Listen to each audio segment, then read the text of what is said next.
Bonjour à tous et bienvenue dans cette nouvelle vidéo AgriProject. Aujourd'hui, direction Saint-Denis-du-Pin en Charente-Maritime pour découvrir la ferme familiale de l'Or, commerciale chez AgriPartner.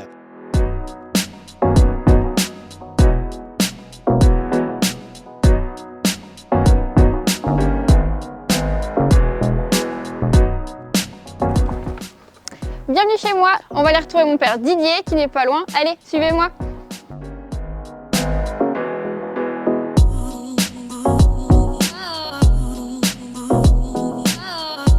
Bon bah, si tu peux nous parler un petit peu de toi aujourd'hui, de l'historique un petit peu de la ferme. C'est une ferme familiale qui a débuté dans les années 14, achetée par mes arrière-grands-parents, transmise de génération en génération. Autrefois, la génération encore avant était un petit peu dans le bourg du village avant de venir là. Aujourd'hui, on est en système céréalier. Avant, il y avait des vaches laitières, comme dans beaucoup d'exploitations. Maintenant, on est en simple céréalier à 100%.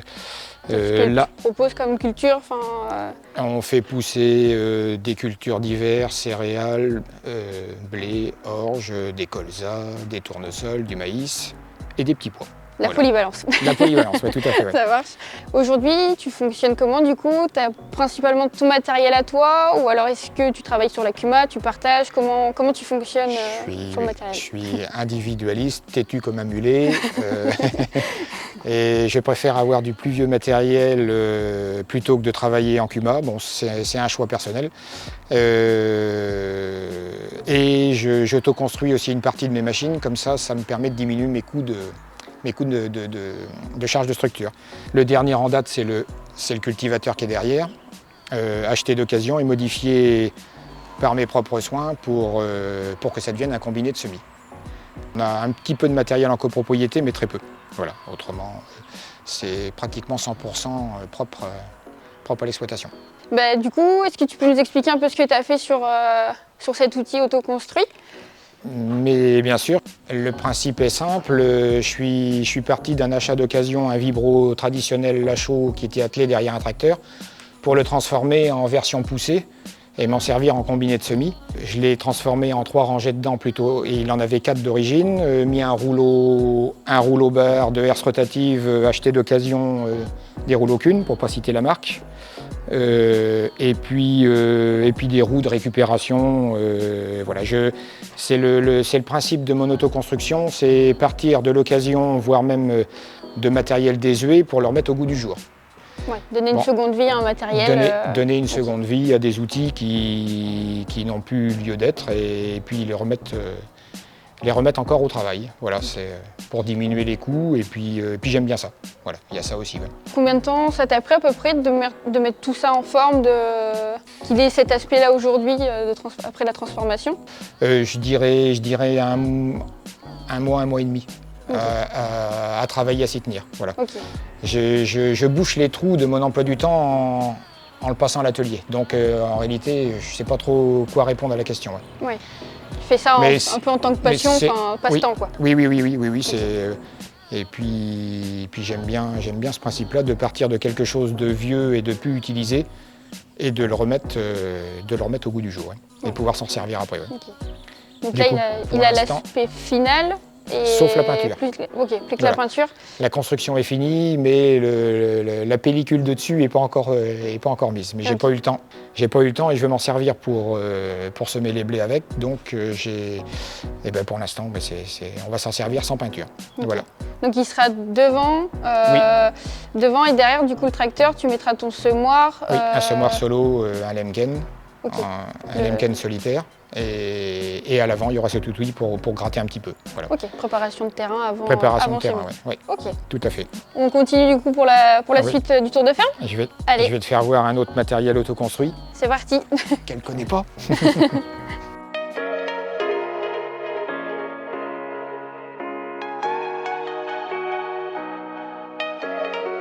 Si vous voulez voir la collection de tracteurs de mon père, ils ne sont pas tous là. Il y en a une grosse partie, pas tous en état de marche, loin de là. Une petite partie aussi, voilà. Et puis différentes marques, avec une marque fétiche chère à son cœur, c'est McCormick. Voilà, parce que le premier tracteur de la ferme, c'était un McCormick à venir ici, ouais, qui est d'ailleurs quelque part dans le fond là-bas. Voilà. Voilà pour la petite aparté collection.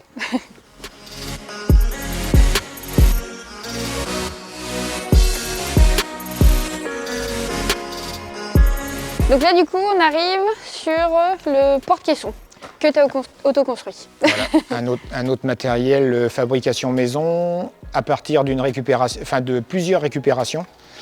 Je suis parti d'un châssis dépendeur à fumier brocheur, ici présent, avec un bras polybène de camion standard de 19 tonnes, rien de particulier, Okay.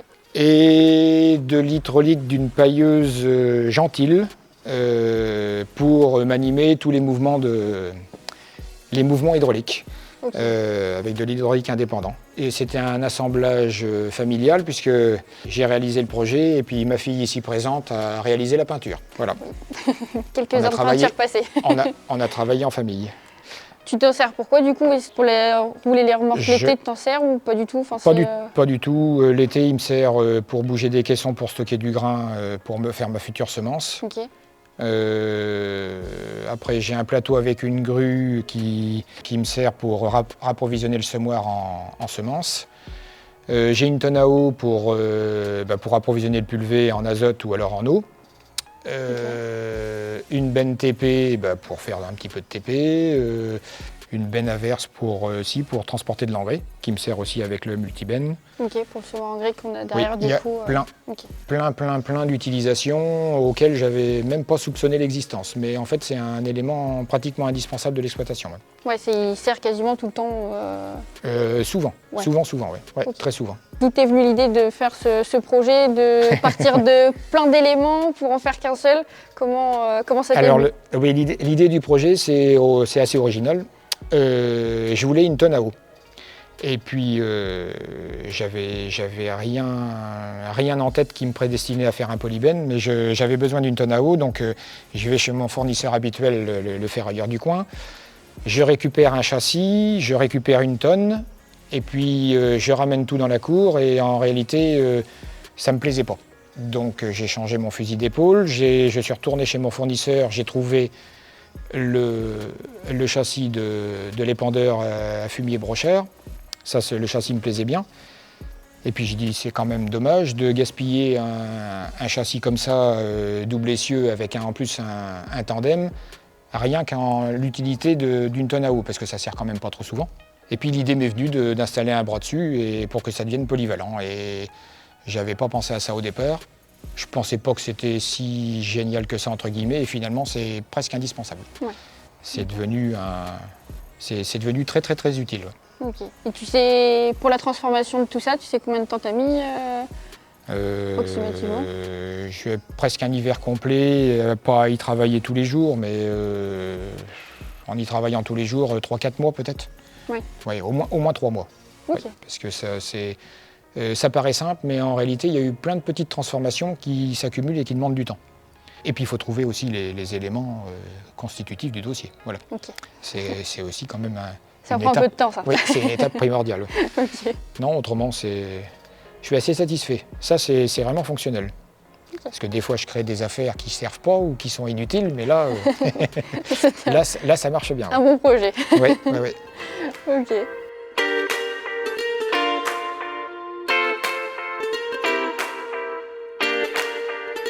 Donc là, du coup, on se retrouve dans le bâtiment où on y a passé quelques heures.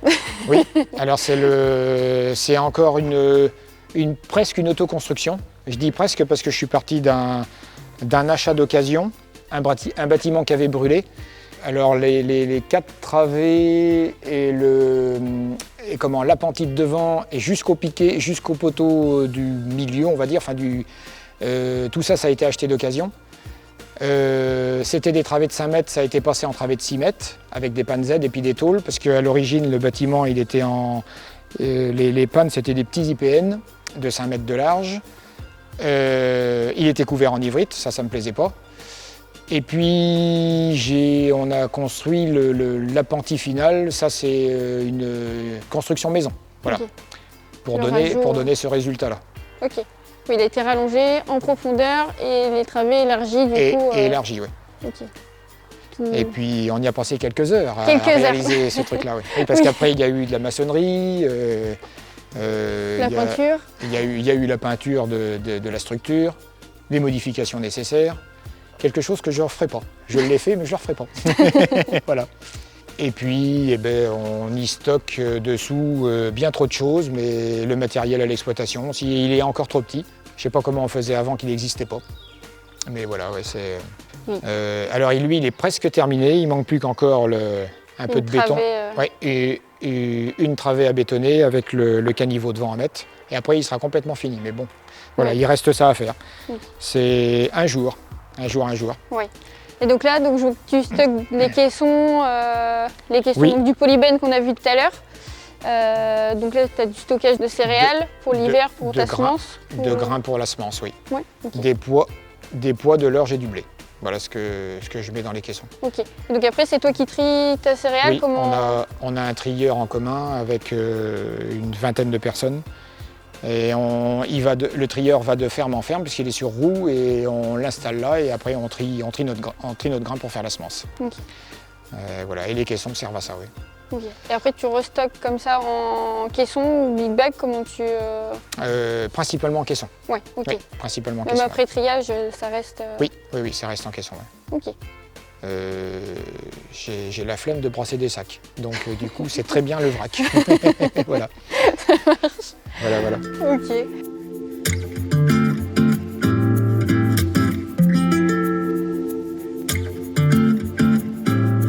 Donc là du coup on se retrouve donc devant le cover crop que tu as équipé entièrement en disque chez nous du coup. Oui. Si je me trompe pas. Oui. Cette déchaumeuse, je l'ai achetée d'occasion chez un concessionnaire avec des disques usés. Ouais. Et du coup, ça a fait l'objet d'un achat chez AgriPartner. Je l'ai rééquipé en disque AgriPartner à 100%. Voilà, ok.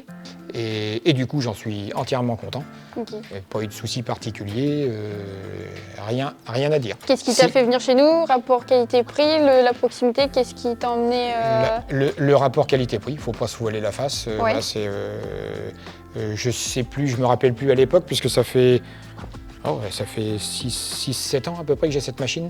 Ouais. Et je ne me souviens plus des prix parce que je dirais des bêtises, mais c'est d'abord l'offre, le prix était au rendez-vous et la camelote aussi, enfin la disponibilité des pièces était là, okay. était présente. D'accord. Donc j'y suis allé et je suis revenu avec mes disques sans souci. Ok.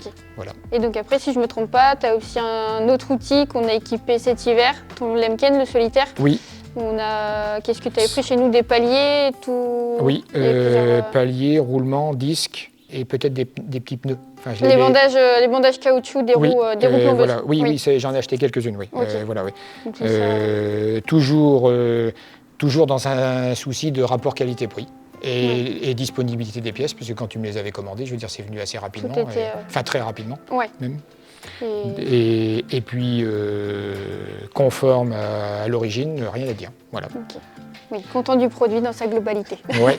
Ça me fait mal au cœur de dire ça. Non, très bien. Voilà.